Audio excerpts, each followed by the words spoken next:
My name is Paul Wallace, and I'm the staff scientist at the University of Washington. I'm now at user facility, and I'm going to guide you through using Raman spectroscopy to study graphene materials.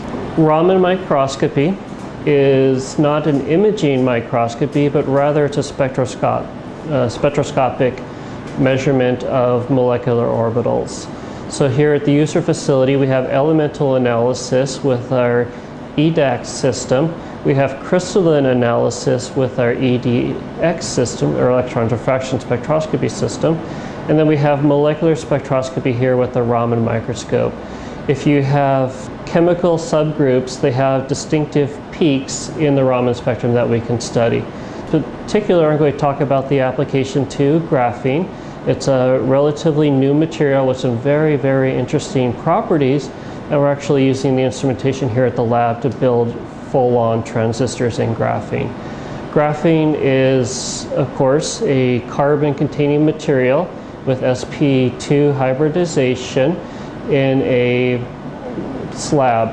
It started off in this case as exfoliated graphene from a highly ordered pyrofluoric graphene block, where we use the Scotch tape method to flake off individuals until we're left with just a single level of graphene.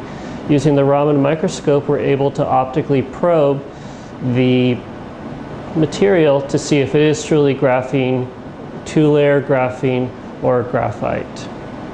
Moving forward to the chemistry, Raman spectroscopy is a nonlinear application, and it follows closely with IR absorption spectroscopy. In the dipole expression, the absorption is dependent on the dipole moment, and the first term in the dipole expression is the permanent dipole moment, which is what we use in infrared absorption. So we go between vibrational energy levels with a photon of energy tuned to the gap between. So if you want to have infrared absorption, you need a permanent dipole moment. In studying carbon, aromatic carbon, and starting with benzene, we have an aromatic system, the 6-membered carbon ring, with an awful lot of electrons, but due to the symmetry, there is no permanent dipole moment, and there is no infrared absorption. So to study this material, it's useful to go to nonlinear spectroscopy, where Raman actually looks at the polarizability, or the strength of the induced dipole in an electric field. So what we're looking at now is the polarizability, or the squishiness of the electron cloud. All of a sudden, benzene, which did not have a permanent dipole moment, has a lot of electrons delocalized that could respond to the electric field. Hence, it has an extremely strong Raman signal. To make the connection between infrared and Raman spectroscopy, they are complementary, and based on the rules of symmetry, you'll have IR active modes, which are Raman inactive, and likewise you'll have Raman modes that are IR inactive. The best case in this example is water is an IR absorbing material, which limits the ability to study wet samples with infrared absorption spectroscopy. Where that is a strong absorption in the IR, it's a weak absorption in the Raman, so we can use this instrument to study liquid or wet materials, or even cells in growth media. Raman is an inelastic scattering event. What you do is you put in a photon of high energy with respect to the vibrational energy levels, but low energy with respect to electronic transition. So when we talk about infrared absorption, that's the absorption of a photon that equals the gap between vibrational energy levels. If we increase the energy, we can get an absorbed photon in the UV-Vis spectrum, where we have a photon transitioning between the ground state and the first electronic excited state. Raman uses an intensity somewhere in between and bounces off the so-called virtual state. So we have a photon come up, and most times that photon relaxes right back down to the ground state energy level. The probability of that happening is somewhere between 1 in 10 and 1 in 1,000 photons incident on the sample being scattered. Occasionally, that photon scattered will come back with a different energy. where it starts from the ground vibrational energy level and relaxes back to the first vibrational energy level and loses energy. When that photon loses energy, you have inelastic scattering, and all of a sudden a difference in energy is a difference in color. We can use a simple grading monochromator style to resolve that color and get information on the Raman transitions that relate back to the vibrational energy levels. One way to think about this is traveling to New York by airplane flying east.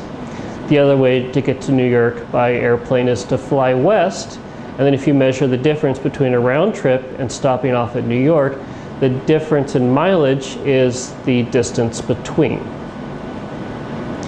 Another important concept for Raman is we display the signal with intensity, count on the detector on the y-axis, and we have the center wavelength displayed in wave numbers on the x-axis. The reason we choose wave numbers is that the wavelength of the scattered photon is inverse to energy.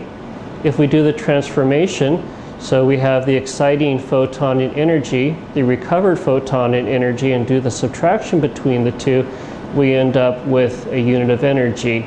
This allows us to normalize for different excitation sources. So a transition at 1600 wave numbers will be consistent independent of what laser source I use for excitation. The ability for a molecule to absorb a photon, lose energy, and then relax back with fluorescence or luminescence is the mortal enemy of Raman. Fluorescence, it's a broad band emission, often hundreds of wave numbers or thousands of wave numbers wide, that has a very strong probability, up to 100% in some of the laser dyes, and that inelastic fluorescence will completely overwhelm any Raman signal. So when we choose our laser source, it's important to pick a laser that is blue enough, because we gain substantial Raman cross-section as we shift to the blue, but not so blue as to excite fluorescence. For that reason, we have two lasers on this microscope, the 514 for general work, and then the 785 for samples that are strongly fluorescent. So the next part of the tour of the Raman microscope is how the hardware works. That starts with the two lasers behind the microscope. The silver laser is the 514 and the black laser is the 785. They make a turn with the first mirror behind the microscope and then go through a series of neutral density filters coming in and out on servos. Once it enters the microscope, it passes through the shutter and onto the second set of mirrors, using servos, which allows the easy operation of the microscope where the user should never have to open this cover for daily operation. The light travels from the second mirror onto the pinhole filter, which is actuated in the software that's used to turn the red laser into a spot from a line. After passing the beam splitter, it hits the third mirror, which directs the laser up, off the dichroic filter, a color filter, and into the microscope. At that point, this microscope operates as a standard microscope. It focuses the light with an objective on the sample, and hopefully inelastic scattering occurs, which is collected by the same objective in the epigeometry, passed up through the microscope, makes the turn into the Renishaw box. So the dichroic mirror is a special filter which, based on the tilt and the orientation of the filter, rejects the incident light, here 514, with high efficiency, and yet transmits red-shifted light with very high transmittance. What this does is remove the incident light and passes all our inelastic scattering, as measured by a change in energy, to the spectrometer. The beam splitter consists of three optics held together here on the filter cube. The laser comes up, bounces off the metal mirror onto the dichroic filter, which is controlled by tilt, onto the sample. When it's traveling back as inelastic scatter, it passes through the filter, through the cleanup filter, and onto the spectrometer.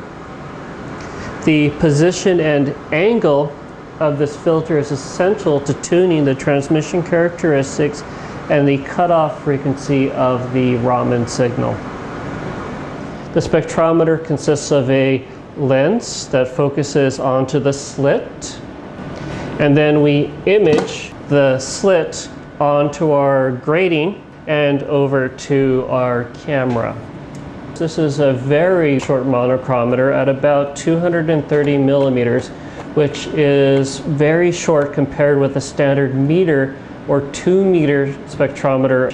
This does limit the resolution of the instrument through the dispersion, the change in energy as a function of pixel, but it allows us to capture images quicker. The camera operates in 2 modes. If we have the concept that inelastic scattering is a bright peak on a dark background, the Raman signal looks like a picket fence. We have one mode where we park the camera and image a single frame at once. Then we have another mode where we slowly paint the picket fence across our camera and integrate the signal over time to give us the entire spectrum. And that's called the extended scan. So Raman spectroscopy is based on the polarizability, which is a fairly weak phenomena. To get measurable signal, we have to rely on a very, very intense light source. For this purpose, lasers are very, very useful. They are intense, they are collimated, and they're able to be focused to a small spot. In any given Raman spectra, you have 4 pieces of information. The first is the center wavelength, which is the energy at the center of the transition, and this is particularly susceptible to changes in the local environment, and this is the fingerprint that tells you what sort of materials you have under study. The second is the intensity, which is a function of counts, which tells you about how strong the transition is, and the third is the line width, how wide the transition is. This will tell you the degree of broadening you have in your sample. Given that the line width is important, it's important to start with a narrow source, which is another convenient benefit of the laser systems. They have very, very, very narrow line width, which allows high resolution in the Raman peaks. The next word is on laser safety. When we're using this system, there is a laser present to excite the sample, and the intensities are high enough to cause damage. For this reason, we ask users not to open the cover, particularly when the laser is present, and to execute safety when they are working with the microscope to minimize exposure of laser to the environment and to the room. The green laser is running at 15 milliwatts and the red laser is running at 300 milliwatts, so it's important we control these aspects. So now we're going to talk about the safe operation of the upright microscope that holds your sample with respect to the lasers. It is very, very easy to damage the microscope or your sample at this point, so I take great care to follow through on the training to make sure that the chances of damage are minimized. An objective here is quite expensive, but in addition to the cost, we lose substantial time with our users and they lose their research, which is something we really, really, really want to avoid. The first step here in laser safety is to switch between the laser in position 1, which makes the turn from the laser down to the microscope and turns off the oculars. The last thing we want is laser focused by your eyes to cause damage on your retina. So we have on the top turret position 1, which allows the laser to hit the sample. When we're imaging our specimens, we switch over to position 2, which turns off our laser and allows us to use the eyepieces to focus and locate the region of interest. It's important to always be on position 2 except for when imaging on Raman to minimize laser exposure to the room. The bottom turret controls the light path of the halogen lamp onto your sample. I have a halogen lamp and a number of manipulations here on my dials prior to imaging on the microscope. The back 4 switches are color filters, which allow me to modify the light spectrum before it hits the sample. The first filter, which is shown in, is my UV preventing filter, so I can look directly at materials in photolithography. My second filter is a green filter, which is very useful when studying graphene. When it's built on an oxide film, there's enough contrast you can image graphene. And a red filter is my last filter. In front of the filters, I have the field diaphragm, which adjusts the intensity, and the field aperture, marked F and A respectively. One neat function of this microscope is that closing the field diaphragm projects an octagon onto the field of focus. So if we close the field diaphragm and focus that octagon on our sample, we know that we are already focused. This microscope is also equipped with a transmitted light, which is activated with the toggle switch on the right side. This allows us to bottom illuminate or top illuminate our sample, depending on if it's transparent or not. The first thing we need to do when mounting the sample is make sure our stage is at the right elevation. To adjust the stage, we can move the objectives out of the way, support the stage on both sides, and release the retaining nut with one finger on the side. This allows us to move the stage down for thicker samples or up for normal samples. In general, the best imaging occurs with the silver bar 5 millimeters below this black back of the microscope plate. It's important to be smooth and careful when moving the microscope stage, as it has a tendency to slip and crash or hang and get pushed into the objective, breaking your sample and the microscope. To mount your sample, we have a stage insert, which allows us to pin the sample, and the stage insert is held in place with a similar screw on the edge. In general, the stage is flat enough to promote imaging. However, for very long experiments or mapping experiments, it may be necessary to adjust the flatness with the small set screws to arrange the tilt of the sample. Rotating back to the 10x objective with the yellow stripe, we then take our sample. In this case, it's a mounted square of silicon at 45 degrees, and this is my silicon 100 reference that I run each and every session to make sure my microscope is behaving well. To mount the sample, we put it in the holder, release the nut, and it's held in place. We can then position the sample with our joey stick to make sure that we're over the sample. The next step is to focus, and again with the field diaphragm closed, we can focus up until we see the octagon clearly in the field of view. Now that the microscope is focused with the 10x objective and we found a region of interest, it's time to move to the 50x objective. The working distance on this objective is very, very, very small to incorporate a high numerical aperture. So in training, we practice and practice and practice the correct procedure for operation. The first thing is to lower the stage, rotate over to the 50x objective with the blue stripe, and then due to the narrow depth of field, first we move the sample up to 1 millimeter from the objective, and then we focus in the eyepieces.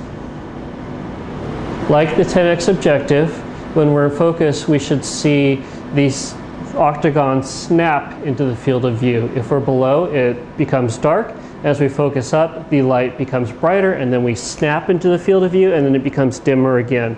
So it's important to pay attention and not cause damage to the objective by focusing too high and breaking the slide.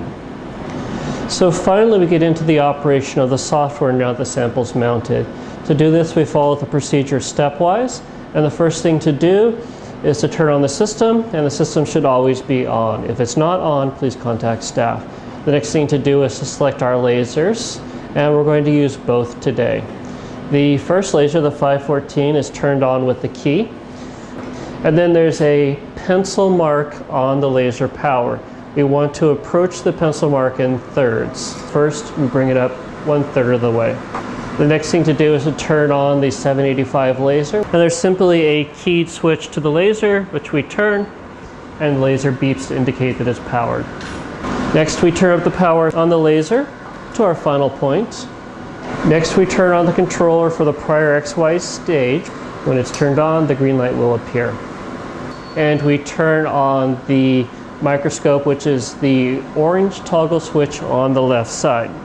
And finally, we start the Wire 2.0 software, which loads the control for the Renshaw instrument. This is the Wire 2.0 workspace, and we have a number of options for interacting with the software. First, using the View tab, I want to select my live video, which shows an image of the camera on top of the microscope. And I also open up my navigator window below, which will eventually show me the images I take. The manual controls are located below, so I can manually open and close the shutter, or insert the pinhole, or adjust the power. When we start a run, these values will go back to the values in the settings, not the values on the manual side. This stage is fully incremented. The X, Y, Z position are shown and track with your position. You can also center with the set origin command to take those values back to 0. If you want to make a program stage move, you can use these. Now that we've loaded our silicon calibration sample, it's time to take our first spectra of the day. The reason we use the silicon sample is it's a calibration of known intensity and will very quickly tell us the health and condition of the microscope. If the intensity or center wavelength are substantially off of the literature values, please contact staff immediately before you continue with your experiments. To set up our measurement on silicon, we move to the Measurement tab and select New Spectral Acquisition. The next dialog box prompts us to select a laser. In this case, I'm going to select the 514 laser with the 1800 line per millimeter grating. I'm going to go in static mode, where we part the grating and image the spectra all at once as opposed to extended. I'm going to be in standard conflicality as opposed to high conflicality, which is better for thin samples. Our next tab is the Acquisition tab. We like 1 second exposure with 1 accumulation, and we run this particular sample at 100%. There are additional tabs available to you. That includes the File tab, which allows you to auto-save spectra with a given name. In general, for simple measurements, I prefer to manually save, but if you're doing multiple images or rather involved experiments, it's always convenient to auto-increment your file name. Likewise, I have a timing dialog that allows me to bleach my sample with just one defense against fluorescence. I can also set up a time acquisition, so wait every 30 seconds and acquire a new image. And finally, on the Advanced tab, I have 3 more controls that I use to set up the image.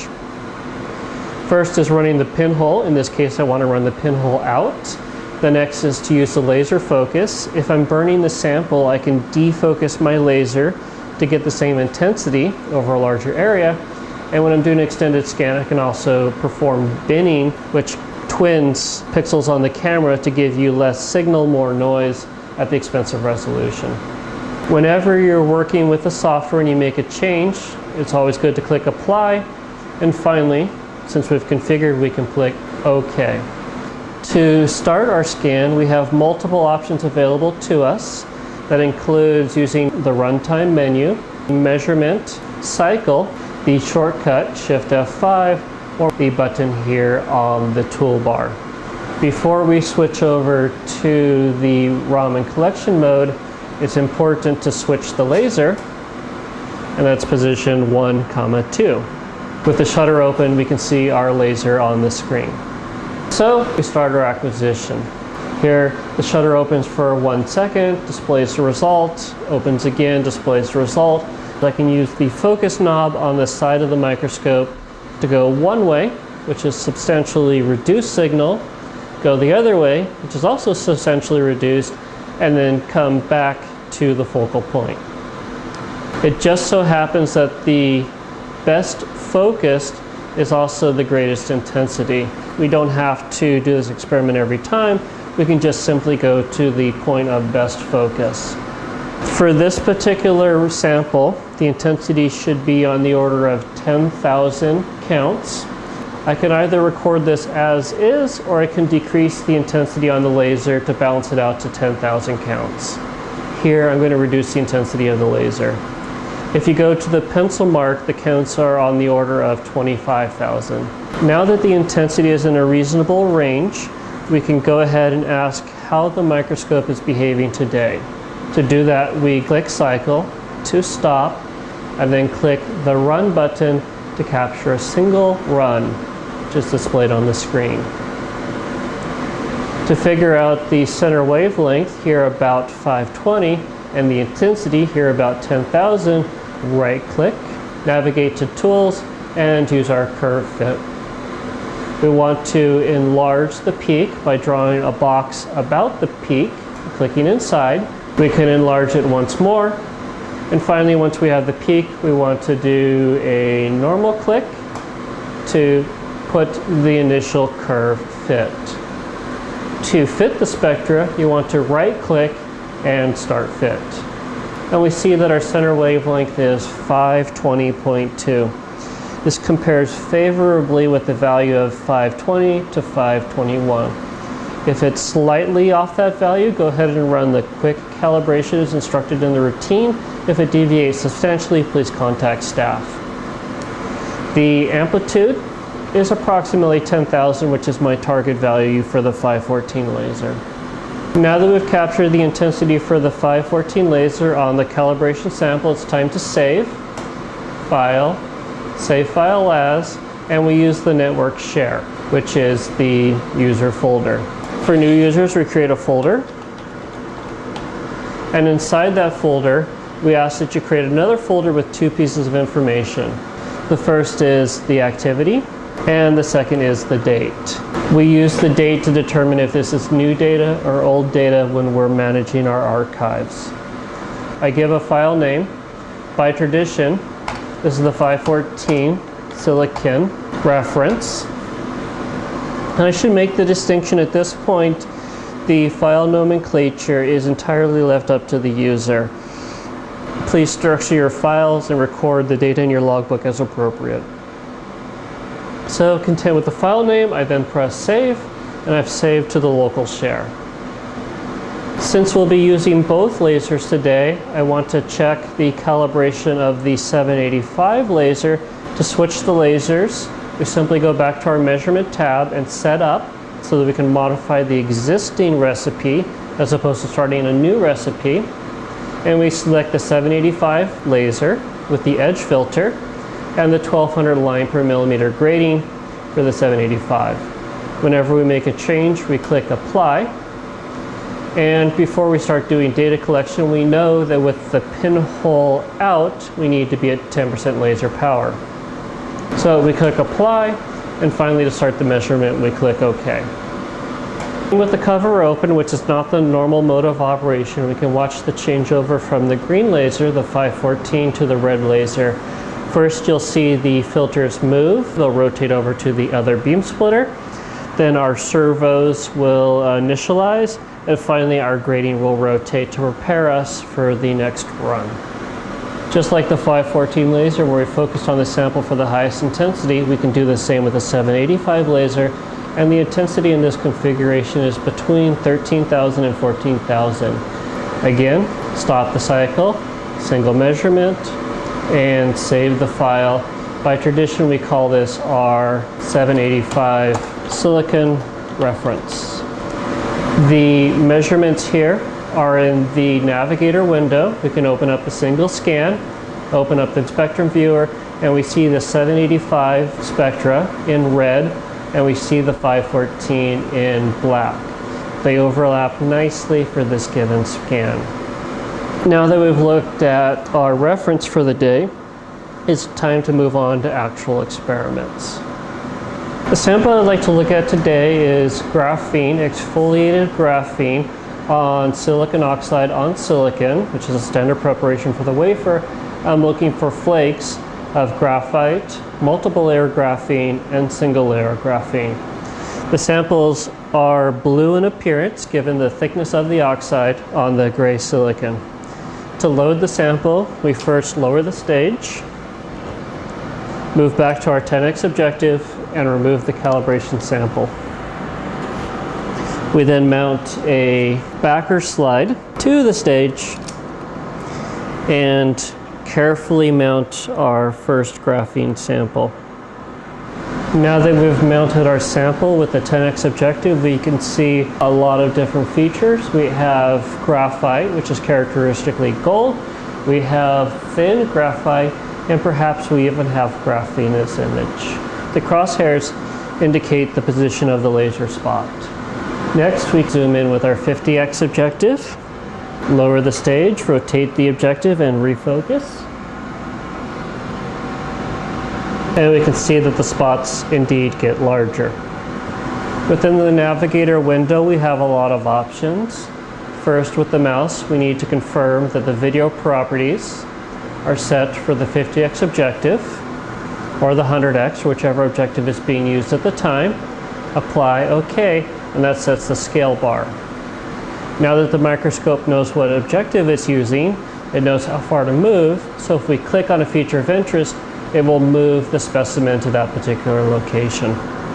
The final question is, which laser is more appropriate for study of this particular material? What I'm going to do is first scan with the 785 nanometer laser in the extended scan, then switch back to the 514 and repeat that work.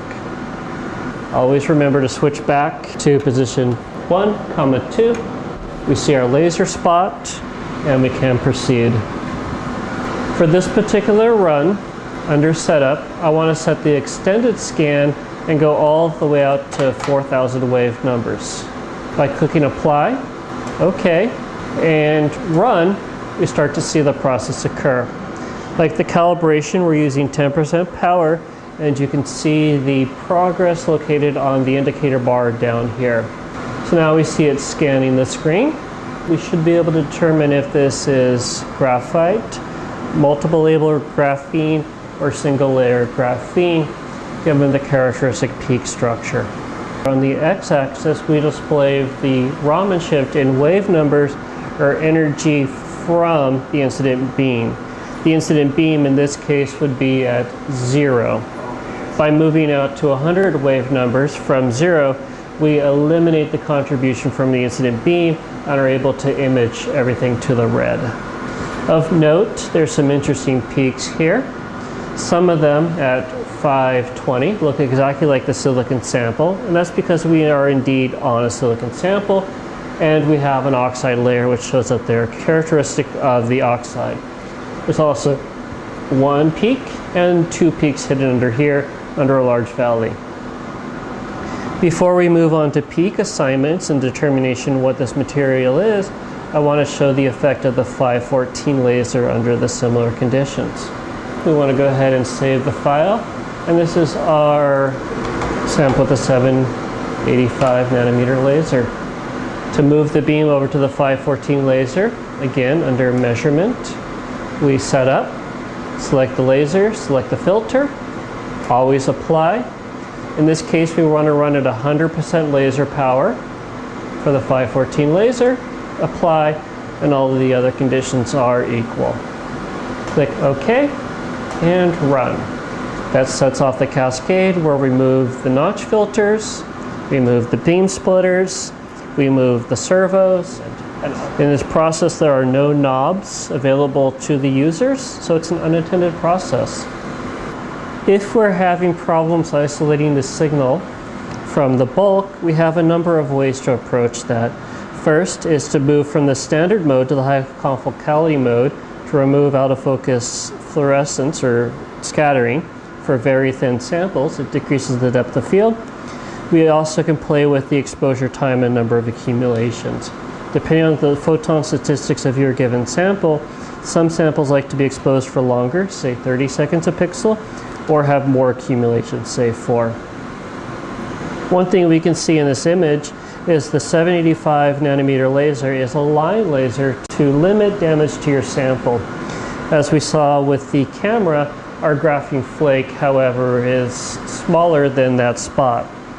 If we wanted to image a spot, we would use the pinhole here which gives us a much finer field of view. We can see where the laser is, and we switch back over to the visible emission, we can see where we are on that given sheet of graphene or graphite.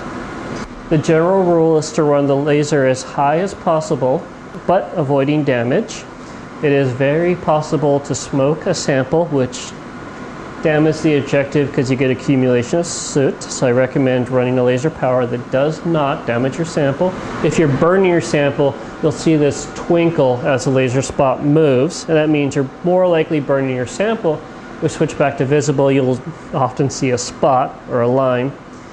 And keeping the laser as high as possible without damage, you generally want to acquire for as short as possible, still obtaining reasonable data. And now we're collecting our spectra for the graphite spike. And you can see, unlike the 785 nanometer excitation, the peaks are much crisper and the background is much lower. The 514 laser is more appropriate for study of graphene. And now that the file's finished, we can go ahead and save it. This is my sample at 514. So the question is this graphite, thin graphite, or graphene? What we're looking for is the location and the relative amplitudes of this peak and this peak. If we were seeing graphene, this would be the dominant peak, and this would be very barely viewable. Because of the peak structure, we know that this is actually a piece of graphite and uninteresting for study. We can switch back over to the optical view, go off in search of another particle. The contrast is reasonable with the white light excitation, but if we use the green filter, there's a substantial increase. With the green filter, we could really start to detail thin films and thick films. Now with my green filter in place, I'm looking for a pretty flat field that has more of a black tint to it. Often graphene is found near graphite. With the crosshairs off, you can see that there's several layers of gray. We have the black, we have a cleavage plane, we have the gray, and we have multiple colors of gray. With the crosshairs back on, I'm going to move to the region of interest, which is right on the edge, the barely visible portion, and switch back over to the laser. At this point, we know what we're looking for. We're looking for the transition in this region here. Knowing that, we can reconfigure where we start our scan at 3,500 wave numbers, or even 3,000, and go out to 2,000. Because we're scanning a smaller area, this will be much quicker. And there we go. Strong evidence that we have gotten down to the regime of graphene, the new interesting material.